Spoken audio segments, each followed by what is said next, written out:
ஆட்சியில் இருப்பவர்களின் சம்மதம் இல்லாமல் நீட் தேர்வு விடாத்தால் கசிவதற்கு வாய்ப்பில்லை என்று மூத்த வழக்கறிஞர் கபில் சிபல் குற்றம் சாட்டியுள்ளார். இந்த ஆண்டுகால நீட் விடாத்தால் கசிந்ததால் தேர்வு ரத்து செய்யப்பட்டதற்கு நாடு முழுவதும் கண்டனம் வலுத்து வருகிறது. இத்தொடர்பாக கருத்து தெரிவித்துள்ள மூத்த வழக்கறிஞரும் மாநிலங்களவை உறுப்பினருமான கபில் சிபல், நீட் தேர்வுகள் நடத்தப்படும் போதெல்லாம் விடாத்தால் கசிவது வாடிக்கையாகிவிட்டதாக விமர்சனம் செய்துள்ளார். இந்த கசிவுகள் பாஜக ஆளும் பீகார், மகாராஷ்டிரா, ராஜஸ்தான், குஜராத் மற்றும் உத்தரகாண்ட் ஆகிய மாநிலங்களில் மட்டும் நடப்பது ஏன் என்று கேள்வி எழுப்பியுள்ளார்.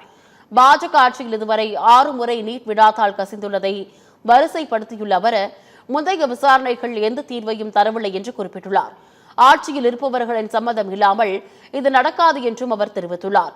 விசாரணையை சிபிஐ தீவிரப்படுத்த வேண்டும் என்றும் சம்பந்தப்பட்ட துறைகளின் அமைச்சர்கள் பதவி விலக வேண்டும் எனவும் கபில் சிபல் கோரிக்கை விடுத்துள்ளார்.